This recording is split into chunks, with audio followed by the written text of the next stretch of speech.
We're back.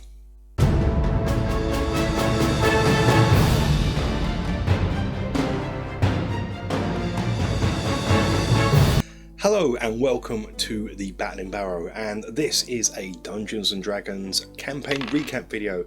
Now, if this is your first time watching the channel and this video, this is a series of ongoing videos recapping my D&D campaign.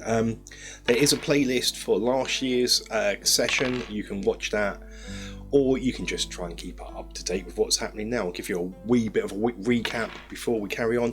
I'm calling this season 2 because we last played back in November, and then due to one thing or another we haven't played until just recently in January, so I'm calling this season 2.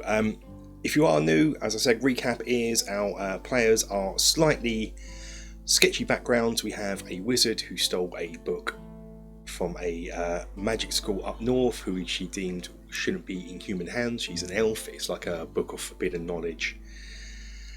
We have a ranger who has a criminal background who become a ranger due to this, and they met up about halfway through the campaign with an out and out thief, really, a bardic who's now who has a level in bard as well, so he's sort of multi-class, and they have had many adventures that led them to the City of Thieves, the City of Blackport, where they've effectively set up home, and that's where we effectively left them with.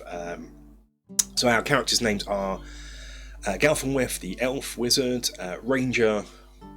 I think his name's Walker, but we just refer to him as Ranger. His name's Walker, the Texas Ranger, or the Walker, the D&D Ranger, and Nerafel, the I think he's a half elf. He's an elf. No, he's an elf, Valara elf from, and he is a thief. They are about level 6, and they have come to Black Sand due to different reasons or whatever. So that's pretty much it. So if you haven't watched it, the previous season, as I'm calling it, that's where we are. You can effectively start from here. And if you have watched it, thanks for sticking with us this long. We left them setting up the Thieves Guild, but this session starts with something different. So what this session is, it's basically going to be a recap session with a bit of a one-shot in, but this season I do have big plans. There is going to be a central narrative theme, or 2 central narrative themes. It's going to be a season of 2 halves, and you'll see the break will be quite... You'll see when it happens. So the first half is all going to be in Black Sand, and if you are a player of this campaign, close your ears and your eyes for a few seconds, because this session is going to be...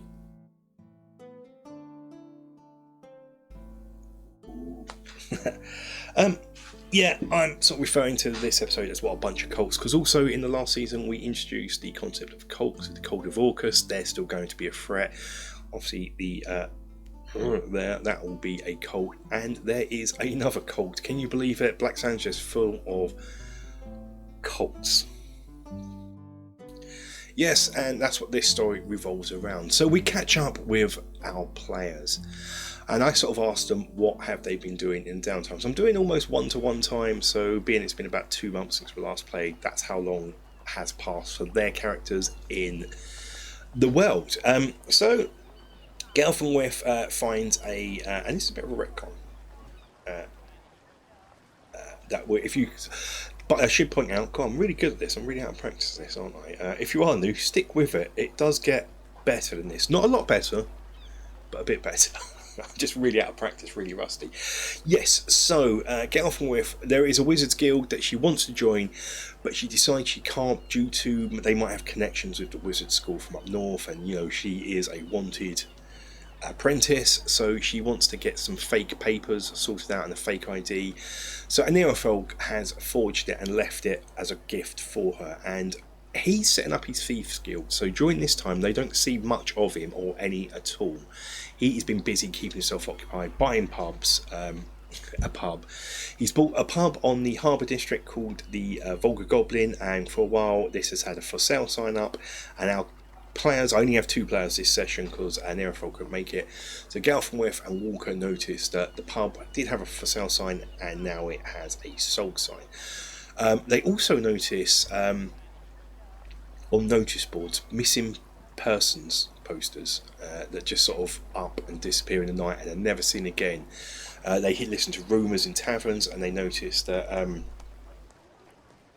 that stories are told that someone will just seemingly get up and walk out in the middle of the night, and someone will discover the house next day has just been, half eating food, just a meal left on the table, half drunk wine, and they're never seen again. There are also more outlandish rumours in taverns, as one would expect. Don't know how much truth you can put into these, that there have been rat men seen in the sewers, and creatures with beady red eyes. Yes, so Galfenwith has used her papers and joined the Wizards Guild. She becomes she's still, there's 2 levels of it. I'm probably going to put I've knocked up a little Wizards Guild from various sources around the internet and books. I'll probably put that up for patrons to have a look at of my sub findings, so you can look at that, or where I'm coming from. Also, speaking of patrons, the full playthrough session of this, you'll be seeing footage interspersed with the video as normal, is available for patrons to watch as well. This one's about 2.5 hours. There is swearing in it. If you were an Axe player, we do swear. I say we, the players do. But then there's also a problem with the Let's Play, as some idiot paused the video during halfway through the climactic battle and forgot to unpause it. I don't know what idiot that was. But yes, anyway, we are on to this. We're getting back to the session. We have I've been waffling now for about 6 minutes, and we're just getting going. Yeah, so she's joined the Wizards Guild. She gets gifted, as one of the things, Initiate's gift, a robe of her magic school. She picks the Pyromancer robes. I'm slightly changing the schools ever so slightly. Still Evocation, but it's more, think Warhammer magic rather than D&D magic. Some sort of it's still all the same spells kind of thing, but it's more focused on the fire aspect of it, Evocation, rather than anything else. So that's what she is. She's effectively a bright wizard. So she's been training there. It's cost money. So they do receive a message, because last season they actually bought a ship that is being built, and it's kind of being built in the game world and the real world. There is a video coming out hopefully soon about my building process. It'll be a multi-part terrain sort of build video about building this big galley ship. So they've received a message about that progress is going well, and Walker decides to sail down. So they do have a little submarine boat, sail down to Arendi to see how things are going. Galfenwith goes with. They have a little winter break down there. There he trains up in certain things and buys certain items that I won't reveal here. I shall reveal when it's appropriate for the gameplay sessions, but bear that in mind for future videos. They then come back, so that's taken some time. The training's taken some time to get used to a certain weapon that he wants to use, so he's now proficient in that. So all in all, that is effectively what has happened to him. That is their downtime. Apart from 2 other really important events. These are not related to the story of today's video. These are related to the grander scheme of things, and they are related to their backstory. So, one related to Galfenwith's backstory of the book she stole. She is walking home from the Wizards Guild. They have board at the Dagger Inn in the Harbour District. It's a really fairly upmarket inn. Good food, good beer. The innkeeper is not from this neck of the woods. He's more the eastern part of the land. We're in the west now. We're in West Country. Hence, in the videos you'll hear me try and do a dodgy West Country accent. She's walking home, and as she walks past an alley, she fails to notice there is someone lurking in the alley, and before she knows it, there is 2 blades cut through her, and this is a surprise round of attack. Initiative is rolled, and she loses, and once more 2 blades go. She feels some sort of effect of poison in these blades, but she manages to shake it off as the assassin who is attacking her swishes her with her blades. He says the words, "Return the book to the cult of Orcus," or the cult of Orcas wants her book back. So the cult that's been they've sort of encountered the end of last season and is now actively out to get them. Was it all related? Was it all tied in? Were they trying to just get their book back? Who knows? I do. It's right near the tavern, so the sound of her. She then casts a fire spell, as she's wont to do, and pretty much takes out the assassin already. Walker, of course, is in the pub, hears this, rushes out, sees sort of the aftermath. He does let off an arrow as well, but by that time the assassin is kind of dead. But it has done, in the combat, does do a lot of damage to Galfin with it. Almost, in fact, almost kills her, just a few hit points away. Walker, of course, is safe because he's ranged. He's learning his lesson. He's keeping well out of combat and just firing in. He should sell these more. He's got quite a few melee weapons. Sell them. Yeah, so with that, they go back to the tavern to have a heal up, a wash, clean up, and what have you. It is in the tavern. I can't remember if it's now or later on, but I'll say it for the purpose of this video now. I have NPC models, and one recurring one is a really distinct model of a man drinking a beer holding a chicken, and we always refer to him as Chicken Man in our games. You'll see him in previous videos, and he's been involved in stories.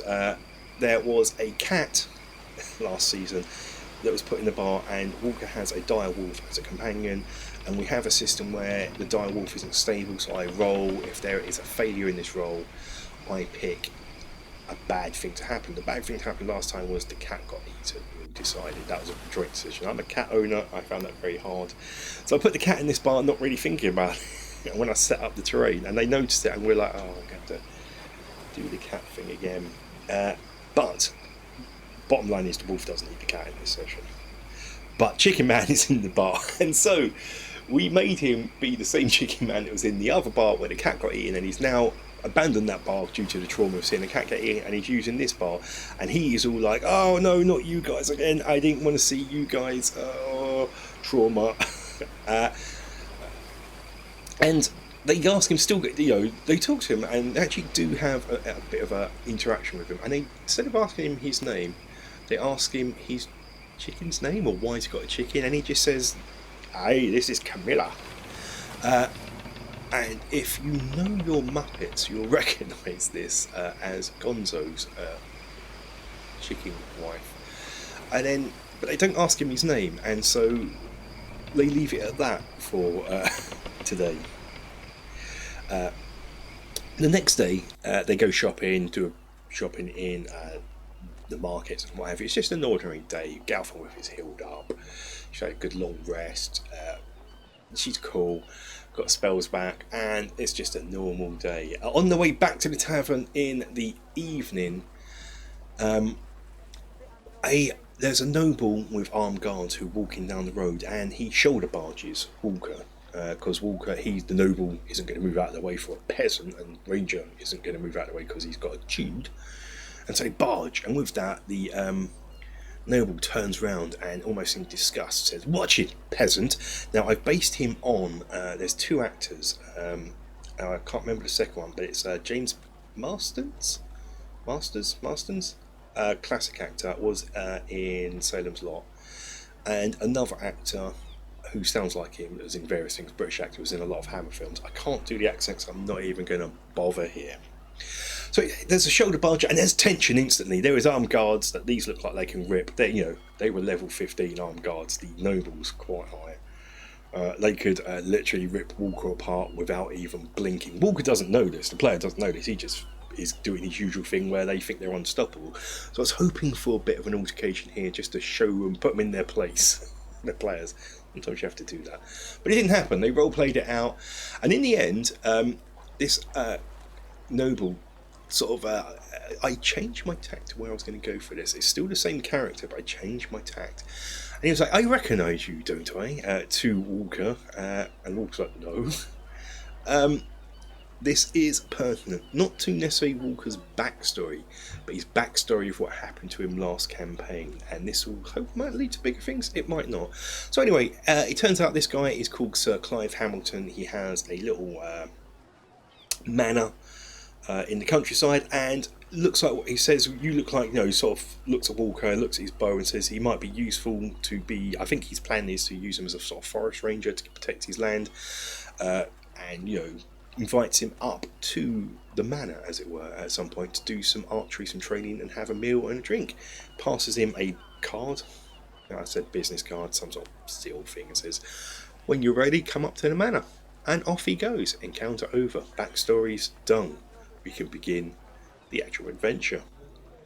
So we go into the pub and they have an evening meal, and I created a real ale generator because I'm a real ale drinker, and that's what they serve in taverns in my world. And so this will also be available for patrons. Patrons this year are going to get loads of tables and D&D stuff to help you with your game. So if you're not, sign up. Be great. So we have fun just generating beers. There's 3 on the jump, so you generate 3 beers and we roll for percentage, and Girl from With actually gets a bit squiffy on them because she orders a 9%er. During this time, Chicken Man is back in the pub. The cat does not get eaten, but the barman wisely takes the cat away. And what I'll be doing from now on, interspersing clips from the video where pertinent. I might have already done that already, I don't know, it depends how I'm going to edit this, but I'll be clipping. So character voicings may be taken directly from the gameplay footage. Hey! They're sitting there and in walks the door. They're sitting there for the evening drinking beer, and suddenly the door barges open and in from the rain walks a constable and a local to Black Sand. He comes from the Noose district. This local sort of whistles, and all the bar patrons suddenly recognise who this is, the constable, and all leave the bar, leaving our adventurers in the bar. It's here where one of the players decides, as Chicken Man walks past, ask him what Chicken Man's actually called. So I turn around and just say, my name's Gonzo.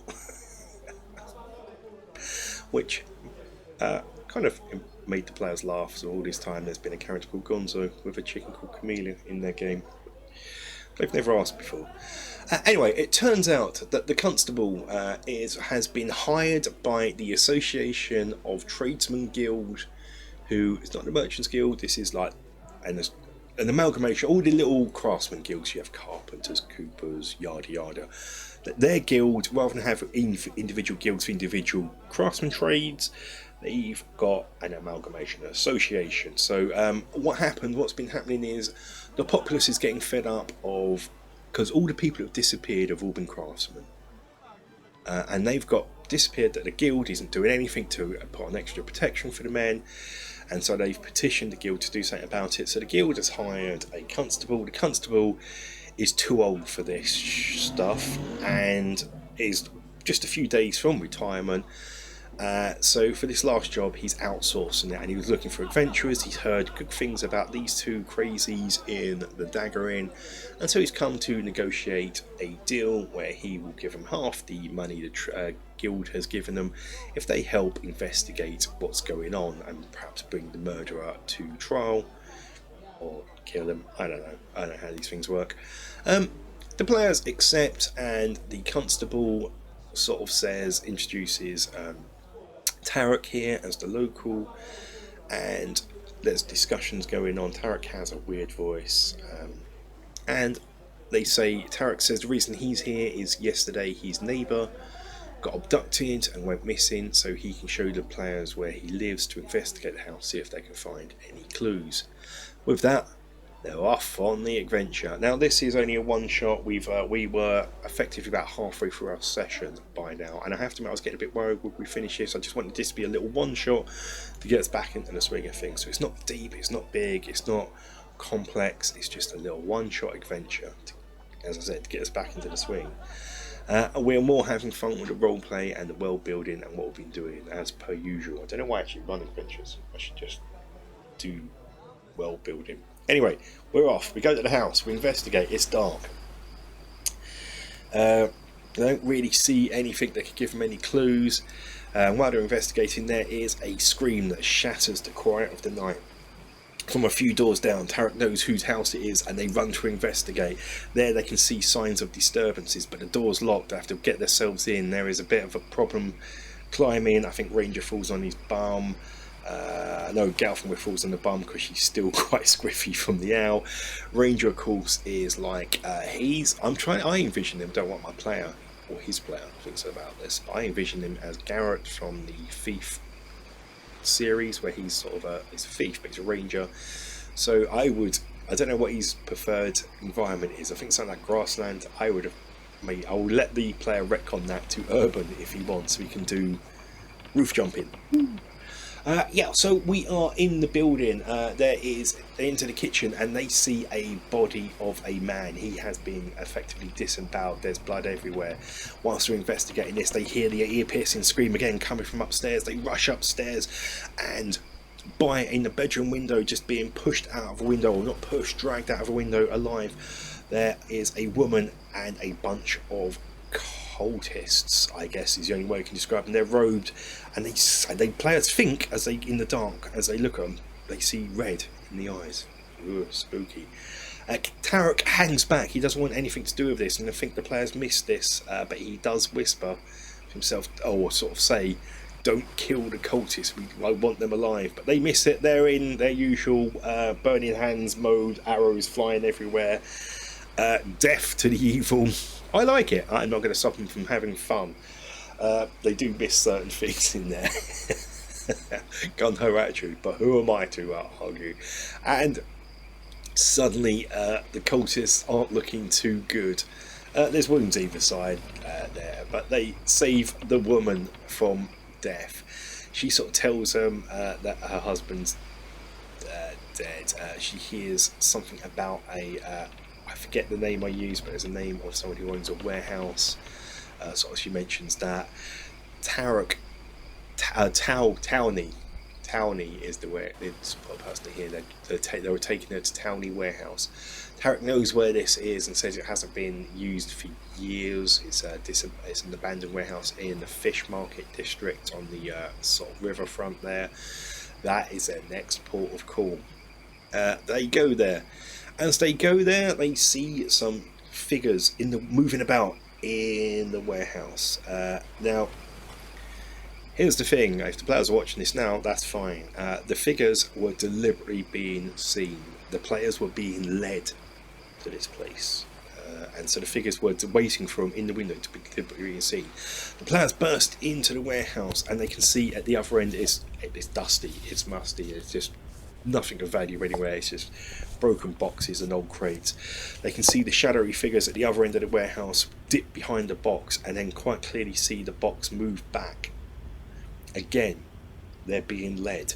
The players rush forward, investigate the box, and find that it's really lightweight and moves, and they can move it. When they move it, they reveal stairs heading down. Before they go down, though, Ranger has picked up from the house a robe and the medallion, which is like a medallion of this sort of tentacle mouth thing. And he decides to don that at this stage to go in disguise down there. So he's robed up, the others go down. Tarek is always holding back in the rear. They go down and find that they're in a sort of cellar room, and there is a tunnel leading off. No sign of the cultists at this stage. They then go through the tunnel, and Ranger is in the lead, walks in the lead, and all of a sudden, I don't know what it is, he feels a compulsion just to crawl on his hands and knees. And as he does so at this spot, he sort of looks down, and using his sort of rangery skills, he can see the footprints go down onto footprints and handprints, and then later on they turn into giant rat prints. He decides to get down onto his hands and knees. Without thinking, Galfenwith just does the same, Tarek following suit, and they crawl through. As he's crawling through, he's looking around, why has he got this compulsion, and he notices two holes at the top that what would happen if he was walking, arrows would come out and he'd be instantly dead. They then climb through the cavern, it's a narrow wind, seems to go back towards the city, the heart of the city as far as they can tell, and they get to a cave entrance, and they're just about to walk through the cave entrance when they notice the floor is pitted as if it's been corroded by acid. They look up and notice a hole, so they skirt around that and enter. the cavern. It's a vast cavern. Now here, when I'm setting up the cavern, I pause it when I'm setting up the long play video and forget to unpause it. So I'm an idiot. As they go through, they can hear distinct chanting. Their eyes sort of adjust to the dark. They can see the cavern goes long, narrow, and at the back there's alcoves, and in the alcoves they can see chained up people, the missing people that have been kidnapped. In the middle there is a pool of disgusting water. Behind that there is an altar where there are robed figures and someone is chained upon the altar. They turn round to Tarek and he is not there. And then they hear his familiar nasally voice coming from the altar. So they had, before this happened, they had this whole plan of what they're doing, all stealthy, all sneaky, all yada yada. And then it dawns on them. Tarek is part of the cult. He knows they're there. There's no point in being sneaky. They're fully aware that the players are there. It's all been effectively a trap. The evil ceremony begins, and effectively what it is, it's blood for the gods, their god of pestilence. They're trying to bring him back into the world. And so for you watching now, the players didn't realise this, I didn't tell them this, they had to work out themselves. Each blood spills, each wound taken, if there was ever a wound, I make a note of it. As it gets to each, that is how much power they've given to the gods and how much damage. So if they get too much blood, it's game over, they lose. And what they notice as well, there are thousands of rats in this room. The floor is just a sea of rats. So it begins, the ceremony begins. They start off instantly by killing the person on the altar. This causes the rats to form into a sort of rat head coming out of the water pool, and the rat tentacles made of rats coming towards the players. I mean, this is having a WTF moment for the players, like what is going on here? And actually you could see it sort of unnerved them a bit, because this wasn't a normal monster, this was a monster made of rats, a rat monster made of rats with rat tentacles. But they kick into combat, not working out its blood, and as they're doing it, each kill is causing the cave to shake and vibrate, and blocks are dropping as the evil is being pulled into the world, and each kill is causing more and more rats to be pulled into this big monster thing that's coming towards them. The cultists move into attack because they want to kill the players, but they don't want to die themselves because they want to see their god reborn. One of the cultists goes back to one of the alcoves to unlock the prisoners. One key will unlock 8 chained prisoners, and there is effectively, I think 3 lots of 8, 24 prisoners there. As he's about to unlock the chain, Walker decides to take a long shot, literally, popping with an arrow. He one-shots him, kills him outright. Luckily, cultists have a few hit points, these did, but he manages to do it due to critical rolls and skills he has. The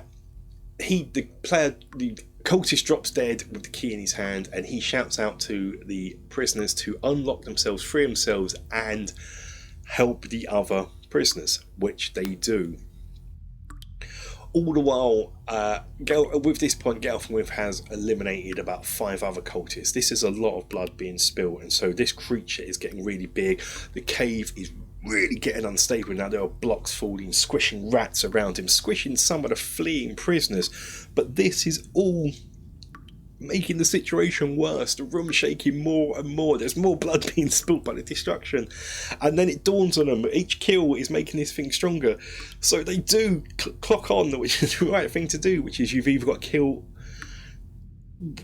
Just run. So they run out, and as they run out, more things are dying, and it gets to a point where the room just collapses on top of the half-formed rat monster god thing, stopping it. Most of the prisoners get out. All the cultists are dead. Tarek is dead, and the players are covered in blood, rat blood, their blood, cultist blood, but they are victorious and they make it back to the Dagger Inn and collect their reward from the constable who promptly retires. I might bring him back. And they sort of ask themselves, what the heck has just happened this night? It's the second running with cults they've had in this adventure, and this is what I want. It's a very much a Warhammer-y thing. I like that idea of different cults worshipping different dark gods, bringing it in. End times is always looming. That thing where you're constantly having to fight for survival to stop evil. You're constantly, and that is what I'm bringing. That's what I'm trying to bring into this world, into that I'm creating, that I'm forming. And I had fun with this one, but what the players don't know as well is this is part of the start of my Vieled Society campaign. But this is just a little one shot to get there. But next week we will start it properly, as it were. Proper. But this was I really enjoyed this session. I had great fun with that. Great fun with the first half, which is the social role-playing aspect. I had great fun with this, the actual adventure. This was sort of split up into two halves, a bit of an investigation, small minute dungeon crawl into a big boss battle. Really enjoyed it, and it was a different type of big boss battle. They couldn't just effectively swipe at the monster, because every time they would, I think they did once swipe at the tentacle thing, just realised they're just hitting rats that would just reform with more rats. Really like this one, but I think that's it. I normally try and like to keep these under about 15-20 minutes, but this has gone on for about half hour. So if you've stayed this long, thank you. If you want to, sign up for Patreon, where you get all the sort of different tables and what have you I've mentioned, and you can watch the full unedited, I say unedited, I pause out when we break and have pee breaks and food breaks and what have you, or pause that out, cut that out, but effectively unedited. But yeah, bear in mind there would be swearing in it, because we're adults with a childish language. Anyway, stay safe, take care, bye bye.